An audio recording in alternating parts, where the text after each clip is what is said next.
Hello everybody and welcome to my next campaign in Total War Warhammer 2. This time I am following around SYLVANIA'S power couple, Vlad and Isabella von Karstein. I don't know why I moved the camera, but they did just happen to cheer right as I said their name, so I'll take that as a yes. I am playing with a mod to make Vlad look less disgusting, so he looks kind of like a normal person again. Isabella, pimp chalice in hand as always. And what I'm going to try to do with this campaign, instead of just having just following me around playing the game, I'm going to try to make more of a narrative. And in this case, oh, they're so fast I can't keep up with them. In this case, I'm going to be following Vlad and Isabella von Karstein. They're really like the best relationship in Warhammer. They've been together for like 1,000 years and they're still deeply in love. So I can't even get ahead of them. So this campaign is going to be following Vlad and his wife as they love each other dearly and try to conquer the world. And again, I'll just be showing clips here and there. I'm going to try to keep the episodes kind of short. This battle, because they're hopelessly outmatched, my enemy was, that is, Tempelhof, always get wrecked first couple turns of the campaign if you're playing as a vampire. I'm just running in Vlad and Isabella solo to see how they do. So I'm going to be cutting to some clips of this battle as we go through, because it's just kind of a grind. But these skeletons don't stand a chance. But this is where these two thrive. They do both have a passive buff, where if they're in battle together, oh, they went flying.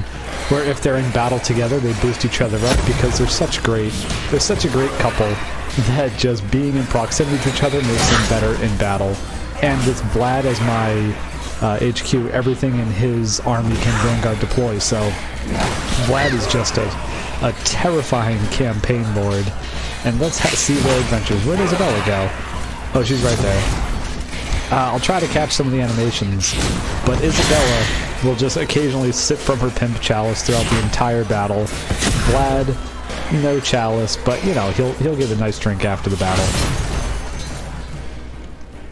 The first task that Isabella and Vlad have to partake at the beginning of this campaign is to put their unruly son, Man-child, I tried to make fun of his name and I just messed up. This is like my third take, so I'm just going to roll with it, is to put Manfred von Karstein to bed. If you've watched my other campaigns, you know how much I hate Manfred von Karstein. Unfortunately, his parents are like my favorite characters in the game, so I have to make things right at the start of the battle, at the start of the campaign, by just killing this guy and taking his castle and getting all the great benefits. That look how emo he is. You know, if he just applied himself, he could do something other than ruin the world and make a hole and just blew up the entire planet. And look, I mean, he's hanging out with this guy. He's not in a good crowd. He needs to be taught a lesson. And that's what Vlad and Isabella have chosen to do, well, I told them to do, for their first task. Despite how much Vlad and Isabella do love each other, I think it's kind of funny that Vlad starts off with these two in his party. But you know, it's they've been together for a couple hundred years. You gotta mix it up. So I hope Isabella's not jealous that he just rolls around with these two. What are their names? Melissa and Emmanuel. And they always have the same name, so I don't know if they're like their characters in lore. What'd I just get hit with? Oh yeah, the whole battle I just kept getting hit with a trickster shard on like zombie units which can't cast spells. Manfred, this is what I'm talking about. If you just listen to your parents, you could be a great magician, but instead you chose to hang out with a bad crowd, and this is what happens. I do want to point out one unit I have over here. I have a unit of Blood Knights hiding in the trees. Manfred, I keep saying Manfred, Vlad starts with these guys, but they're just so good. The starting army of Vlad von Karstein is insane. And he gets a perk at level 10, maybe sooner than that, where everything in his army just passively gains experience. So these guys are just, I want to see if I can keep these people alive for the entire campaign. I know I said that in my Carl campaign and everybody died, but these people die anyways, they're already dead. Maybe that will help. Anyways, the polyamorous Cuddle Puddle is going to just hammer that gate. Vlad, Isabella, and these two that he rolls around with. I was trying to think of a word that wouldn't get me demonetized to describe them. These two lovely vampires. And now my zombies are hitting the walls against Cryptors. Cryptors are not great in sustained combat, but if they're fighting skeleton warriors and zombies, they'll probably do fine. They do poison them and slow them down. I'm guessing this is the Ghoul King's army, because they're all ghouls. They look very creepy. But my strategy with vampires is very simple. Just, you have to hammer forward. I do have some good magic in this army already, and with vampires, that's where a lot of your killing power comes from, especially in the early game. It's going to be your hero units, your HQs, and magic. I'm hoping they'll just line up so I can get a good pendulum off. And if that happens, I will probably remember and zoom in on it. But I have no way of knowing when that happens. And there's no rewind button in these replays.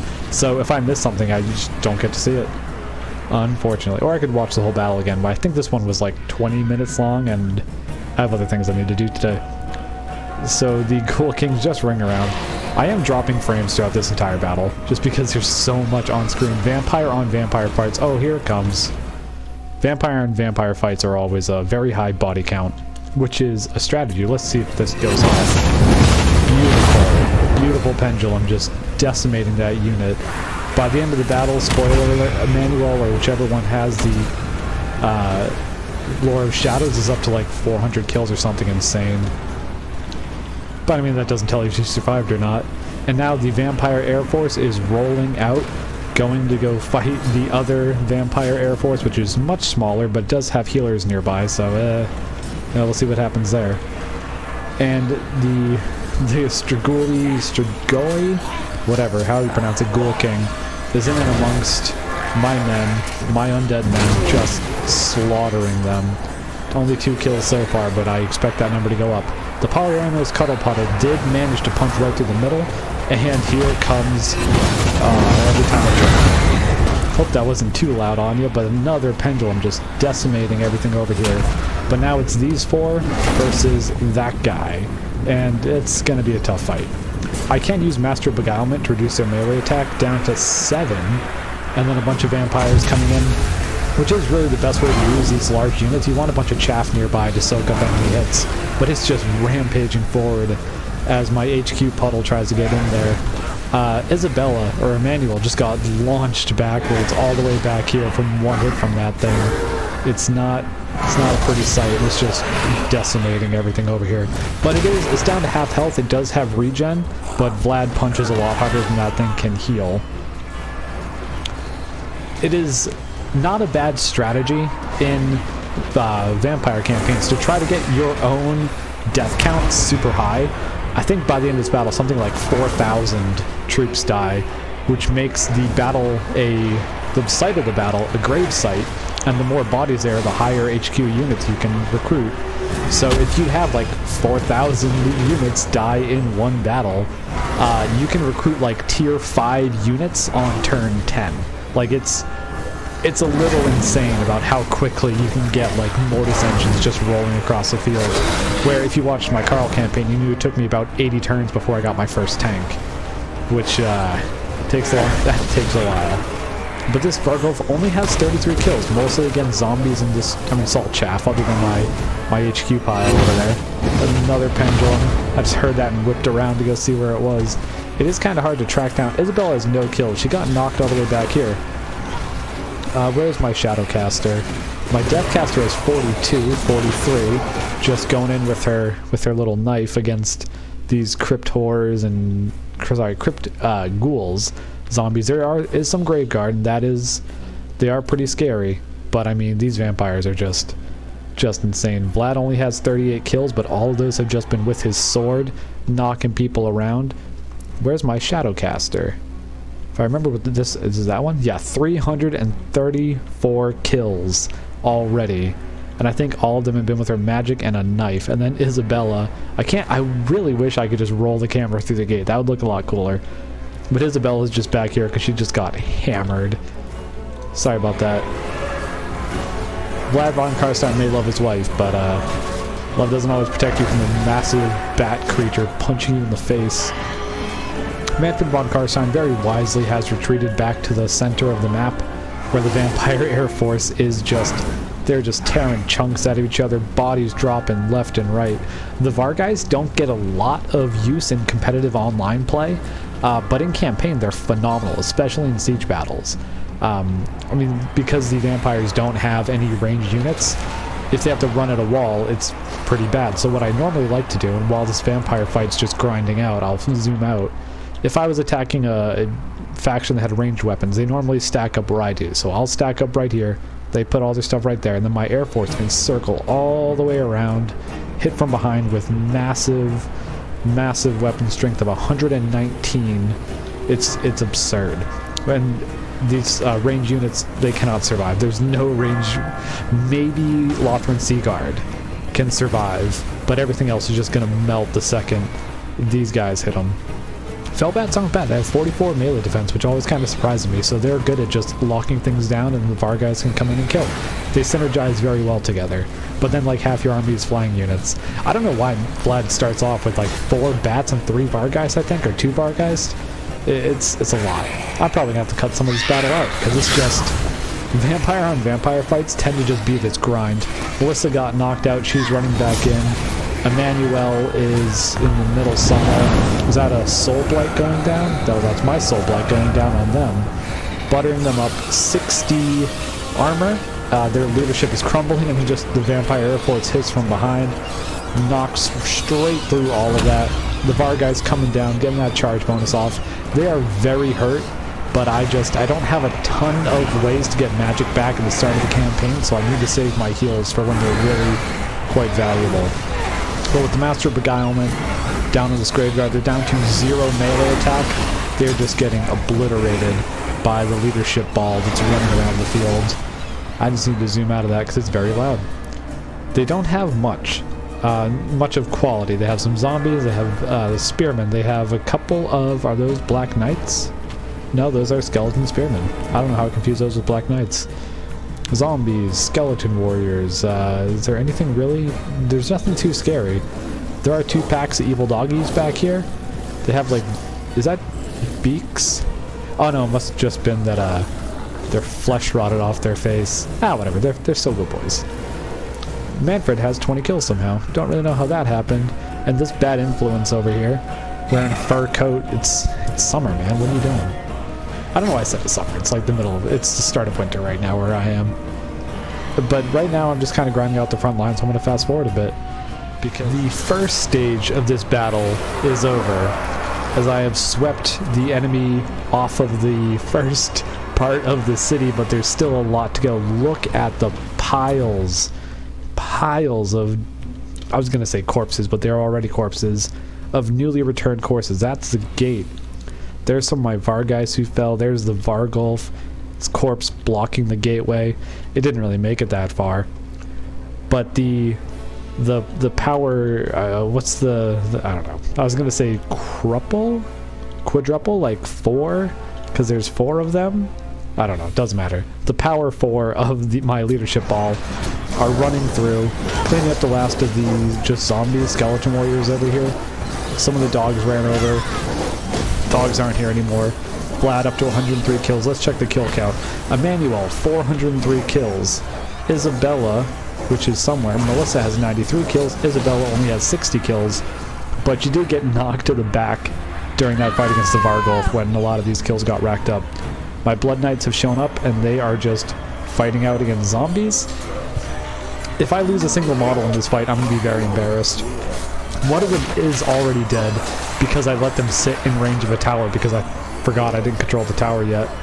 But yeah, they can hold this down on their own. It's going to take a while, but because they don't attack super quickly, but hopefully I just cause a leadership penalty. 69 kills, nice, saw it before it went away. 71, 72, I have that down. But there are still Graveguard over here. Somewhere. Yeah, there's some Graveguard, skeleton warriors, zombies in the back. I know there's another unit around the, oh, another unit of Graveguard. Graveguard, they're so strong. I don't know how many units of skeleton warriors it would take to kill a Graveguard, but it would be quite a bit. So before I can press on to the town square and finally make Manfred take a nap, a couple of sentries at least, just to cool down, man. Like, just relax. They've just been standing here for a while, surrounded by the bodies of my Vampire Air Force. I have a huge ball over here. What are they doing? Oh, that's my flying ball. That's why it was on the ground. Who's going over there? Isabella going to support this fight. I brought Emmanuel over here to support that fight because the Blood Knights somehow lost 2 models during that battle. Up to 102 kills, so I mean, they traded pretty efficiently, but in multiplayer, zombies are like 100 gold, and The Blood Knights are 1,200, roughly. I think that's about what it is, or 1,400. They should not be dropping any models against a zombie unit. But the dire, maybe it was the dire wolves. I don't know. Somehow I lost 2 of my elite vampire guard. I will eventually remember to rename these guys. Over here, it's just a grind. I have so many zombies, but they have Blood Knights, or they have Grave Guard, which takes forever to kill. So I'm just going to fast forward through that grind, because I'm just relying purely on the strength of my leaders and hero units to win this fight. And another Trickster Shard. A tip for anyone playing against vampire accounts or playing as vampire accounts: they're really good at sustained grinds if you can drop heals on them, but because of the way their leadership works, if you can do things that cause drops to leadership, it's very effective. You can't cause fear or cause terror against them, but if you can flank them, if you can just do a lot of burst damage, that's more effective. Oh, beautiful hit. He didn't hit the guy right in front of him, he just hit everyone around him. Vlad, that's style points. Where's Isabella? What's she doing? But if you can tank their leadership with like lots of burst damage or flanking attacks, it's much more effective in clearing them out, because they'll start to crumble instead of routing. So they will hold until the very last model, but they'll never just fall back and get their leadership back. Like, they'll start losing health. Isabella, never putting her drink down. She's basically Julian from Trailer Park Boys right now. Oh, she's gonna take the sip. Just do it. I have the camera. Oh, okay, whatever. It's okay. But yeah, try to punish their morale. Use speed and range to your advantage. In a vampire on vampire fight, it literally just comes down to who can survive the grind the longest, which I've gotten pretty good at, because this was the first faction.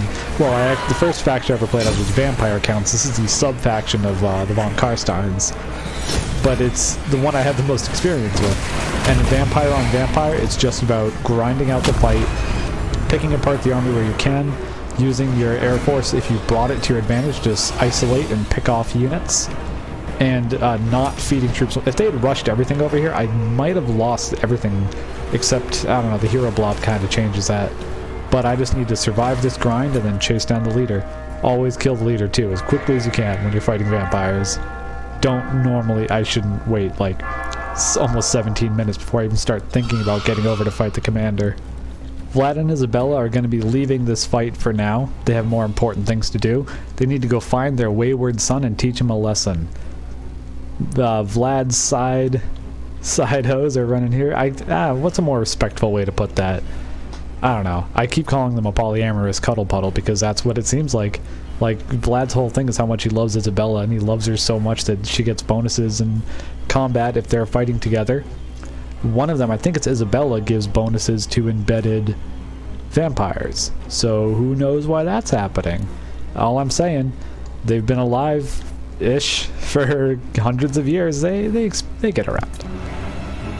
But now they have a very important job to do. They are very tired. Manfred and his poor influence are at full health, but I do have a unit of Blood Knights here to support the Royal Guard. Each of them are vampires. They're not, the unit got wiped out. It's probably just zombies or something. They're each vampires. They're not undead. They have free will, and they are here to serve their Lord and Master, I should say Lord and Lady / Masters, Vlad and Isabella von Karstein. So I'm going to fast forward until I'm getting up there to that fight. This whole time in the front, in this grind, I've started rear charging in these Vargas and Feldats. They are so hurt. I can't risk leaving them in combat for too long, or they'll just get wiped out. They're so hurt, like, the morale will start being an issue if they get surrounded. So what was that noise? So what I need to do instead is just stay in combat for like 2 seconds, then pull out and run away. I think that one's about to die, but he does have 81 kills. He's done some work. He will be remembered. Vlad and Isabella have finally come to put their son to bed. Charging the middle, just looking like a hero with that glowing sword, and his blood-stained wife carrying her pimp chalice, sprinting alongside. It's so cool. I love this game so much. I just think that's such a neat sight, and I've never played a strategy game that gave me images like that. The Blood Knights are going in first. The cowardly Manfred von Karstein, who's been hiding for 20 minutes now, has just been sitting in the town square. If he had pushed with Graveguard, he might have won, but he's stupid and a coward. And he hangs out with this guy. He's like, nah, man, let's just go back to the town square. We can chill. We can plot to create Age of Sigmar, which is like way better than Warhammer Fantasy. Don't tell anyone I said that in terms of gameplay. Lore-wise, fantasy all day, every day, as you might be able to tell. I didn't really time this charge very well. Vlad and Isabella are stuck way out here. 189 kills, 135 kills. They were all against zombies though, so sort of they have 0. There's only like 6 creatures. Well, there were 45 Blood Knights. A couple of them had died. A few more dying, so 6 are dead. Yeah, okay, so that brings back up. There were 45 creatures on this map with free will out of, I have to do math quickly, 6,800. So there's actually 45 people here, and about 6,800 just mindless drones. It's like going to Walmart at midnight. And now Vlad is trying to hunt down his son, going around the side. I think I can get through this terrain. I can. Sneaking in the back, chasing him down, and here comes a battle of father versus son. I'm sure that Freud would have a whole thing about, oh, Vlad kind of overshot the objective here. Okay, I caught him. He's coming back. Isabella's now getting beat down, which is no good. But she has a Spirit Leech, but Vlad says, don't you dare hit my wife. I'm going to stab the stone pillar that's slightly near you and just do a buttload of damage. I have hit them both with Master Beguilement, knocking them down to 10 melee attack, and Manfred is at, just stay on screen, 26 melee attack. He does have a ton to begin with. He's competitively, he's probably the best vampire lord because he has lore of vampires and lore of dark, and he's just a monster. But he's such a jerk. He just has to die. Vlad, I'm going to slow it down again. I was reading the lore behind them because I find them interesting, and Vlad was actually one of the better lords of the Empire. He did become a vampire. He was one of the first, showed up, won the heart of the lovely Isabella von Karstein. They married, she learned his secret, he eventually made her a vampire, and then they had a whole vampire family. But if you were a commoner living in Vlad's land, it was pretty good. He would march to war with zombies instead of people, so they just had to pay their tax, occasionally get their blood drank. But if you read anything about Warhammer Fantasy, that's not that different from any other place. So I mean, if I could live, if you had to live in one of the Empire provinces as a commoner, Vlad's probably the best one, because he's a nice man who just wants to love his wife, and he wants to be emperor, and right now what he really wants is to beat his disobedient son in submission.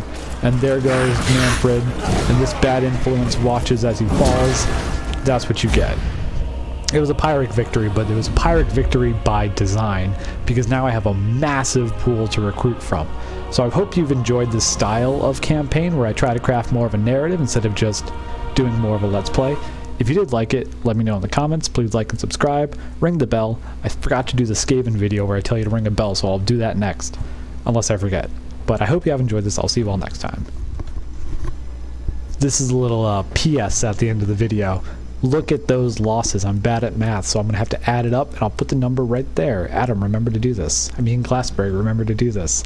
That's a lot of casualties, but now I have a great recruitment house. My castle.